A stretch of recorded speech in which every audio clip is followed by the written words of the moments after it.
ஆன்மீக நண்பர்கள் அனைவருக்கும் இனிய வணக்கம். கபிலவன யாத்திரை தொடர்பான முதலாவது பதிவு உள்ளது. அந்த பதிவை முழுமையாக பார்த்துவிட்டு இரண்டாவது பதிவை பாருங்கள். அந்த பதிவை முழுமையாக பார்க்கும்போதுதான் இந்த இரண்டாவது பதிவும் முழுமையாக புரியும், இறையருள் கைகூடும். நன்றி. ரெண்டாவது பெரிய காடு இதுதான். முதலாவது காடு உங்களுக்கு தெரியும் வில்பத்த காடு. ரெண்டாவது பெரிய காடு இந்த யாழக்காடு. பாருங்க, நாம இந்த காட்டுக்கு நடுவில் நிற்கிறோம்.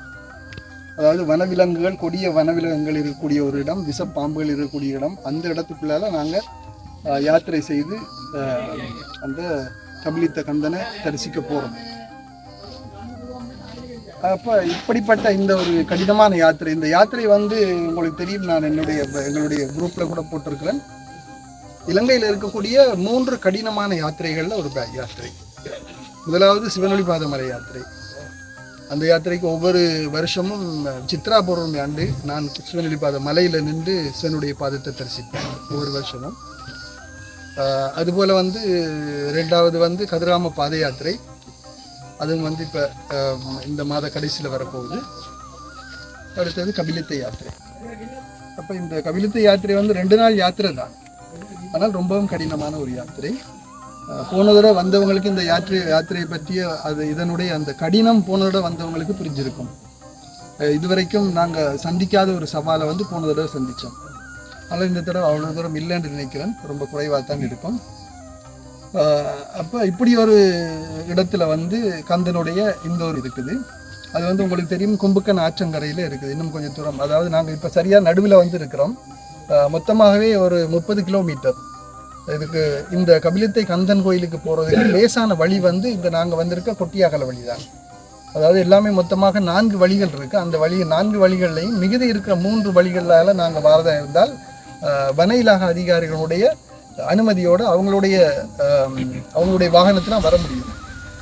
ஆனால் அனுமதி இல்லாமல் நாங்கள் வரக்கூடிய ஒரே பாதை இந்த கொட்டியாகல பாதை தான். இந்த கொட்டியாகல பாதையில் ஒரு ஒரு அது நிரந்தரமான ஒரு வழி கிடையாது. அவங்களே உருவாக்கி கொண்டு வர வழிதான். அப்போ மொத்தமாக இதில் கூட கொட்டியாகலிருந்து கபிலித்த வரைக்கும் போகிறது கூட ஒரு 4 பாதைகள் இருக்குது. அந்த 4 பாதைகளில் நான் போயிருக்கிறேன். ஒவ்வொரு பாதையும் ஒவ்வொரு விதம், ஒவ்வொரு வித்தியாசம். தேக்கங்காட்டுக்குள்ளால் போகிற பாதையெல்லாம் போன பாதை. அப்போ இப்படிப்பட்ட இந்த பாதையில் மிகவும் கடினமான ஒரு சிரமத்துக்கு மத்தியில் உங்களுக்கு தெரியும், நீங்கள் வார நேரத்தில் இவ்வளோ தூரம் இது கடினமாக இருக்குன்னு தெரியும். குழிகள், பள்ளங்கள் அப்படியெல்லாம் இருக்குது. இன்னும் காட்டுக்குள்ளால் இப்போ தான் நுழைஞ்சிருக்கிறோம். இன்னும் காட்டுக்குள்ளால் எத்தனை இடங்களில் சேத்து புதைகள் இருக்கோ தெரியாது. அதெல்லாம் கடந்து தான் நாங்கள் போகணும். அப்போ அப்படி ஒரு கடினமான ஒரு பயணத்தில் போய் நாங்கள் இந்த கபிலித்தை முருகனை தரிசிக்க போகிறோம். அப்போ இந்த முருகனுடைய மகிமையே ஒரு பெரிய மகிமை தான். அதாவது சூரசம்ஹாரம் முடித்ததுக்கு பிறகு முருகன் இந்த கபிலித்தை காட்டில் இருக்க அந்த அதாவது கபில முனிவர் தவம் செய்த இத்திமரக்காடு, அதுதான் கபிலித்தை அப்படின்னு பேர் வந்தது. ஆனால் சிலர் கபில வத்தை என்று சொல்கிறாங்க. அது ரொம்ப பிழையான ஒரு அர்த்தம் உள்ள இது. கபில வத்தை என்று சொல்கிற வத்தை என்று சொன்னாலே சிங்கள மொழியில் தோட்டம்னு அர்த்தம். ஆனால் இது தூய தமிழ் பேர் கபிலித்தை அப்படின்னு சொல்லி. இத்திமரக்காடு, கபில முனிவர் வாழ்ந்த இத்திமரக்காடு, அதனால கபிலித்தை அப்படின்னு பேர் வந்திருக்கு. இன்னும் மட்டும் மிக மிக தூய தமிழ் பேர் ஒன்று இருக்குது. கபிலித்தை என்று சொன்னால் தென்கிழக்கு பகுதியிலே வாழும் பெண் யானைக்கு பெயர் கபிலி. அப்போ எவ்வளவு ரொம்ப ஆழமான ஒரு தமிழ் அது. அப்போ இது தென்கிழக்கு காடு. இதிலே அந்த பெண் யானைகள் அதிகமாக இருக்கிற காடாக இருக்கிறதுனால இதுக்கு அந்த பேர் வந்திருக்கலாம் அப்படின்ற ஒரு காரணமும் இருக்குது. இன்னொன்று இந்த கபிலி அப்படின்னு சொல்கிற ஒரு விஷயமான சிலந்தி பூச்சிகள் இங்கே அதிகமாக வாழ்தாம் அந்த காட்டில். அதுக்கு கூட இந்த பேர் வந்திருக்கலாம் அப்படின்னு 3 விதமான காரணங்கள் சொல்கிறாங்க. அப்போ கபிலமுனிவர் தவம் செய்த இத்திமரக்காடு அப்படிங்கிறது ஒரு நல்ல புத்தமான ஒரு பெயராக இருக்குது. அதனால் அதுக்கு நாங்கள் இப்போ கபிலவனம் அப்படிங்கிற பேரும் பயன்படுத்தி கொண்டு வரோம். அப்போ இங்கே நாங்கள் போகிற இடத்துல இப்போ புதுசாக வாராக்களுக்காக இந்த விஷயத்த சொல்கிறேன். அங்கே ஒரு கட்டடம் கிடையாது, உண்டியல் கிடையாது, ஐயர் கிடையாது, பூசாரி கிடையாது, யாருமே கிடையாது. அது ஒரு காடு. அந்த காட்டில் ஒரு புளிய மரம் இருக்குது. அந்த புளிய மரம் தான் புனித மரம். இந்த புளிய மரத்தின் அடியில் தான் முதலாக முருகன் வள்ளியை சந்தித்ததாக ஒரு ஐதீகம் இருக்கிறது. மற்றது முருகன் சூரசம்ஹாரம் முடித்து ஏழுமலையிலிருந்து அவர் வீசிய தங்கவேல் இந்த புளிய மரத்தில் குத்தி நின்றதாகவும் ஒரு ஐதீகம் இருக்குது. அதனால முருகன் சூரசம்ஹாரம் முடித்த கையோட அவர் நிஷ்டையில் அமர்றதுக்காக இந்த இடத்துல புளிய மரத்துக்களை வந்து அமர்ந்தார் அப்படின்னு தான் சொல்லப்படுது. பல வருட காலமாக வந்து இந்த கோயிலை காப்பாற்றுறதுக்காக பலர் பாடுபட்டிருக்கிறாங்க. ஒல்லாந்தர் காலத்தில எல்லாம் வந்து இந்த கோயிலை அழிக்கிறதுக்காக நிறைய முயற்சிகளை வந்து ஒல்லாந்தர் மேற்கொண்டிருக்கிறாங்க. அந்த நேரத்தில் வந்து இந்த பகுதிக்கு இருந்த ஒரு சிங்கள அதிகாரி ஒரு வீரன் ஒருவர் வந்து அவங்களோட சண்டை போட்டு அவங்கள நிறைய பேரை கொன்று தானும் இறந்திருக்கார். அப்படி ஒரு வரலாறு கூட இந்த இடத்துக்கு இருக்குது. ஏண்டா முருகப்பெருமானுடைய கதிர்காமத்தில் இருக்கிற நிறைய திரவியங்களை இந்த இடத்துல வச்சு பாதுகாத்துருக்கிறாங்க. அந்த திரவியங்களை வச்சு பாதுகாத்தவர் தான் கடைசியில் வீர மரணம் செய்திருக்கிறார். அப்படிப்பட்ட கணக்கு வரலாறு இந்த கபிலவனத்துக்கு இருக்குது. அப்போ இப்படி இந்த கபிலவனத்து இப்படியான ஒரு மிக சிறப்பு வாய்ந்த இந்த கபிலவனத்துக்கு நாங்கள் இவ்வளோ பேர் தான் வந்திருக்கிறோம் அப்படின்னு சொன்னால் வந்து அது எத்தனை பேர் வர இருந்து கடைசி நேரத்தில் அவங்களுக்கு வர முடியாமல் போயிருக்குது. இப்போ நேற்றும் கூட வந்து கடைசி வரைக்கும் விரதம் இருந்து கடைசி நேரத்தில் வர முடியாத ஒரு சந்தர்ப்பம் இருக்குது. அப்போ அதனால வந்து முருகனுடைய ஆசியும் அருளும் அவருடைய அழைப்பும் கட்டாயம் இருந்தால்தான் இப்படிப்பட்ட இடத்துக்கு வர முடியும். இந்த தடவை மிக பெருந்தொகையில் வந்து நம்முடைய குழு வந்திருக்குது. ஒவ்வொரு தடையும் இந்த குழுவில் வந்தவர்கள் இந்த முருகனை தரிசித்து தங்களுடைய வேண்டுதல்களையும் அதோடு வந்து தங்களுடைய நேர்த்திகளையும் தங்களுடைய குறைகளையும் அந்த மனக்குறைகள் அந்த இடத்துல கொண்டு அந்த புளிய மரத்துக்கு கீழே இருக்கிற முருகனுடைய சன்னிதானத்தில் கொண்டு போய் இறக்கி வச்சு அதன் மூலம் கண்ட பலன்கள் மூலமாக இன்றைக்கு நிறைய பலன் பெற்றிருக்கிறாங்க. தங்களுடைய நேர்த்திகள் நிறைவேறிருக்கு. அதனால இதனுடைய அந்த மகிமை தெரிந்தவங்க அவங்களுடைய நண்பர்களுக்கும் சொல்லி உறவினர்களுக்கும் சொல்லி நிறைய பேர் ஒவ்வொருத்தரையும் வந்து கொண்டிருக்கிறோம். எனவே மிக ஒரு முக்கியமான ஒரு புனித யாத்திரையாக இந்த யாத்திரை பார்க்கப்படுது. இதில் வந்து இன்னொரு விஷயம் வந்து நாங்கள் நிறைய திட்டம் போட்டிருக்கிறோம். சரியா, ரொம்ப அழகாக திட்டம் போட்டிருக்கிறோம். இப்படி போகணும் அப்படி போகணும். அது உணவுலேருந்து பாதுகாப்புலேருந்து சாப்பாடுலேருந்து மற்றது எல்லா ஒழுங்குகளும் அழகாக செய்து கொண்டு போகிறோம். ஆனால் இது எல்லாமே நாங்கள் என்னதான் செய்தாலும் அந்த முருகனுடைய அனுக்கிரகம் இருந்தால்தான் வந்து இந்த திட்டத்தை எல்லாம் நாங்கள் நிறைவேற்ற முடியும். இல்லாட்டா அது இல்லை பிரயோசனமே இருக்காது. சரியா, அப்போ இதை வந்து ஒவ்வொருவரும் புரிஞ்சு கொள்ளணும். மற்றது வந்து இது வந்து முருகனுக்கான ஒரு காடு, முருகனுக்கான ஒரு சன்னிதானம். இந்த இடத்துல வந்து நாங்கள் போகிற ஒரே ஒரு குறிக்கோள் தான் நமக்கு இருக்கோம் எல்லாருக்குமே. அதாவது அந்த முருகனை போய் நாங்கள் தரிசித்து எங்களுடைய மனக்குறைகளை எங்களுடைய வேண்டுதல்களை அவர்கிட்ட இறக்கி வச்சு வந்து அதன் மூலமாக அருளையும் ஆசியையும் பெற்று அது மூலமாக நன்மை அடைகிறது மட்டும்தான் எங்களுடைய குறிக்கோளாக இருக்கும். வேறு எந்த குறிக்கோளும் நமக்கு தேவையில்லை.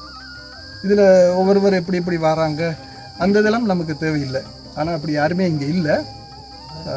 அதனால் வந்து அந்த ஒரே மனநிலையோடு நாங்கள் போய் அந்த முருகனை வழிபட்டால் நமக்கு நிச்சயம் நம்முடைய வேண்டுதல்கள் நிறைவேறும். அடுத்தது வந்து இந்த காடு வந்து எங்களுக்கு சொந்தமான காடு கிடையாது. இது வந்து இந்த காட்டை நம்பி வாழ்கிற மிருகங்களுக்கும் ஊர்வனத்துக்கும் பறவைகளுக்கும் விஷப்பூச்சிகளுக்கும் சொந்தமான ஒரு காடு. அப்போ இந்த காட்டை வந்து நாங்கள் இந்த வழிபாட்டுக்காக நாங்கள் பயன்படுத்துகிறோம்.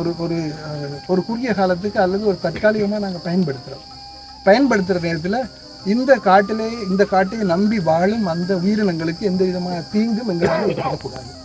அதனால் நாங்கள் கொண்டு வர எந்த ஒரு பொருட்களுடைய ஒரு பிளாஸ்டிக் பையோ அல்லது ஒரு பேப்பரோ அது வேறு ஏதோ போத்தல்களோ எதையுமே நாங்கள் வீசியறிய வேண்டாம். எல்லாத்தையுமே எங்களுடைய டிராக்டருக்குள்ளார வச்சு நாங்கள் அதை எடுத்துக்கொண்டே கொட்டியாக்கல்ல கொண்டு வச்சு அதில் உள்ள குப்பை தொட்டி அப்படி இல்லாட்டி அது ஒரு இடத்துல வச்சு எரிச்சிட்டு போகணும்.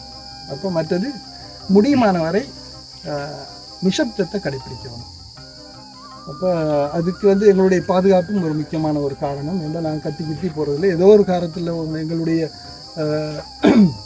ஏதோ ஒரு விஷயத்துக்காக ஒரு ஆபத்திலிருந்து நாங்கள் மீண்டு வர்றதுக்காக நாங்கள் அரோகரா கோஷம் போடுவோம். அது தவிர வேறு எந்த விதமான ஒரு கூச்சலும் சத்தங்களும் இருக்கக்கூடாது ஒன்று. அடுத்தது வந்து நாங்கள் போய் சேர்ற இந்த கவிலித்தை வனம்ங்கிறது வந்து அந்த இடத்துல ரொம்ப அமைதியாக எல்லாரும் நடந்து போவாங்க. அனவசியமான பேச்சுகள் எதுவுமே இருக்கக்கூடாது. புளிய மரத்தடியில் பேசவே கூடாது.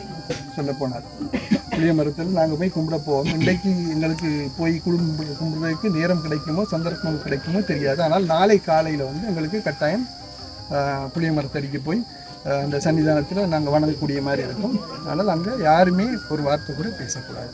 ரொம்ப அமைதியாக போய் கும்பிட்டுட்டு வரணும். உங்களுடைய வேண்டுதல் எல்லாம் நிறைவேற எம்பெருமான் கபிலித்தை கந்தனை எல்லோருமே பிரார்த்திப்போம். அனைவருக்கும் நன்றி. அங்கே வந்த இந்த புனித வனம் இந்த புனித வனம் பிரபஞ்சத்தால் உருவாக்கப்பட்ட ஒரு வனம். இந்த வனத்தில் போகிறதுக்கு நாங்கள் முதலாவது வனதேவதையிட்ட அனுமதியை பெற்று தான் இந்த காட்டுக்குள்ளே போகணும். அது இந்த கதிர்காமக்கந்தனுடைய காடுன்னு சொல்லியிருக்கு. முதலாவது நாங்கள் போகிற நேரம் ஒரு கொத்தை முறித்து வச்சு இதில் போய் வரும் வரைக்கும் எங்களுக்கு எந்த விதமான இடையூறும் இல்லாமல் இருக்குது. அதை முதலாக வேண்டிக் கொள்ளுங்கள். இறை அன்போட போகக்குள்ளே தான் நாங்கள் அங்கே போய் அந்த வழிபாட்டை செய்கிறதுக்கு எங்களுக்கு ஒரு பூரணமான இதாக இருக்கும். மற்றது இந்த பிரபஞ்சத்தில் நாங்கள் அங்கே போய் என்ன நாங்கள் செய்கிறோமோ அதுக்குரிய அடுத்த ரிட்டர்ன் வந்து பல மடங்கு. நீங்கள் ஒன்று கொடுத்தீங்கன்னா அது பல கோடி மடங்குகளாக வரும். ஆகவே உங்களோட நல்ல சிந்தனைகள் வந்து நல்ல பல சிந்தனைகளை உருவாக்கும். அப்போ அதை கட்டாயம் தெரிஞ்சு கொள்ளுங்க. நீங்கள் தீயதாக நினைக்கிறது சில வேளை உங்களுக்கே தீயதாக வந்துடலாம். ஆகவே நல்ல எண்ணங்களோட போய் நாங்கள் அதை வழிபட்டுட்டு நல்ல ஒரு இறையாசியோடு நாங்கள் வீடு போய் சேர்கிறதுக்கு அந்த கதிர்காமக்கந்தனுடைய கவிலித்தை கந்தனுடைய அருளாசி எல்லாருக்கும் கிடைக்கணும் என்று கூறி விடைபெறுகிறேன். நன்றி.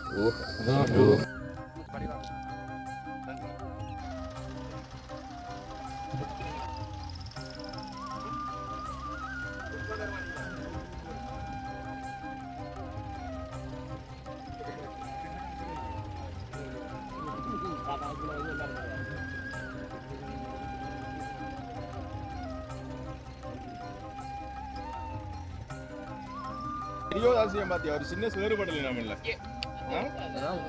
முழுக்க சேறு அடிச்சு எப்படி போகும் என்ன தெரியுதா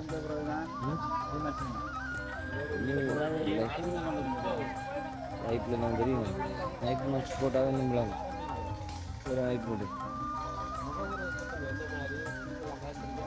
அதில் வந்து 7 வகையான பூக்கள் போட்டு மஞ்சள் குங்குமம் தண்ணி மஞ்சள் தண்ணி மஞ்சளை கலந்து அதில் தான் முதலாவது அவங்க குளிக்குவாங்க. ஒவ்வொரு வாளிலையும் ஒவ்வொரு பூவல்லையும் 7 தடவை நாங்கள் அள்ளி குளிச்சுட்டு சூரியனை பார்த்து இப்போ சூரியன் இல்லை அதனால கிழக்கை பார்த்து நாங்கள் குளிக்கலாம். குளிச்சுட்டு அதுக்கு பிறகு தான் வந்து நாங்கள் போய் குளிக்குவாங்க. குளிச்சு முடிஞ்சு அதுக்கு பிறகு தான் வந்து கவிலித்த முருகனை கும்பிடுறது. இது வந்து வேடர் காலத்தில் ரொம்ப பாரம்பரியமாக செய்கிற ஒரு குளியல் முறை. இந்த குளியல் முறை கவிலித்தையில் மட்டும்தான் உங்களுக்கு கிடைக்கும், வேற எங்கேயுமே கிடைக்காது. அப்போ அதனால் எல்லாரும் பயபக்தியோட சூரிய பகவான் நினைச்சு இந்த எல்லாரும் 7 தடவை இதில் அள்ளி குளிச்சுட்டு அதுக்கு பிறகு போய் அதில் போய் குளிப்போம்.